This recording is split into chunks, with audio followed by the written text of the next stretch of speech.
Trending na naman ngayon ang aktor na si Coco Martin matapos handang harapin ang kanyang ex-girlfriend na si Catherine Luna. Ang content creator at talent manager na si Ogie Diaz ang nagparating kay Coco Martin tungkol sa kalagayan ng dating actress na si Catherine Luna na ngayon nangangailangan ng tulong. Napanood ni Ogie ang panayam ni Julius Babaw kay Catherine sa vlog na Unplugged sa YouTube at agad niya itong ibinalita kay Coco. Ayon kay Ogie, ramdam ang hiya ni Catherine kay Coco dahil sa naging isyu noon tungkol sa kanilang sinasabing anak. Matatanda ang sinabi noon ni Catherine na si Coco ang ama ng kanyang anak. Ngunit matapos ang isang DNA test, lumabas na hindi siya ang tunay na ama. Dahil dito, nagkaroon ng tensyon sa pagitan ng dalawa at ngayon, nahihiya si Catherine na lumapit kay Coco upang humingi ng tawad. Sa kabila nito, agad na nagbigay ng mensahe si Coco nang iparating sa kanya ni Ogie ang panayam ni Catherine. Ayon kay Ogie, naawa si Coco sa kalagayan ng dating aktres at gusto niya itong tulungan. Gusto ko siyang tulungan. Gusto ko na sanang ipaopera ang mga mata niya para makabalik siya sa trabaho, ani Coco. Dagdag pa ng aktor, nais din niyang bigyan si Catherine ng oportunidad na makasama sa teleseryeng Effigies, Patang Quiapo, upang magkaroon ito ng panibagong simula. Bukod sa pagpapagamot sa kanyang mata, ipapaayos din ni Coco ang ngipin ni Catherine bilang bahagi ng kanyang pagbabagong buhay.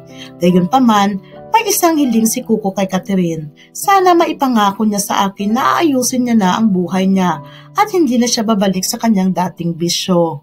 Natouch si Ogie sa naging tugon ni Coco dahil patunay ito ng kabutihan ng aktor. Ani Ogie, alam ko kasi ang pakiramdam na parang nagsara na ang lahat ng pintuan para sa'yo, kaya tulungan natin siya pare. Samantala, inamin din ni Coco na dati siyang galit kay Ogie dahil sa isyong panayam noon kay Catherine kung saan naging laman ng balita ang isyu tungkol sa di umano'y anak nila.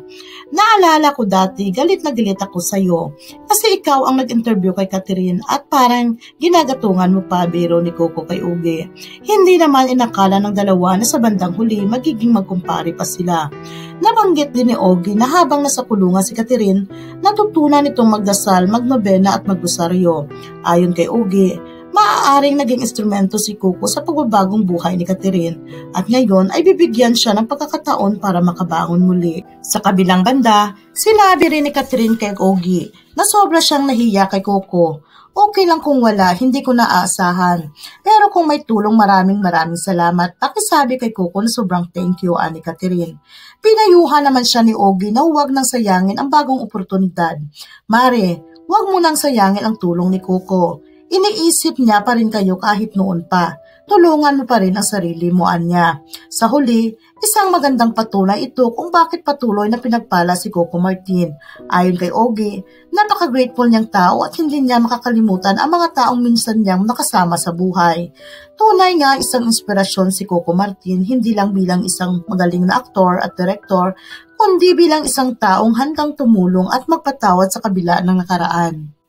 Kung nagustuhan ninyo ang aking video, please like and subscribe. Ang channel na ito ay pawang katotohanan lamang at walang halong fake news. Maraming salamat.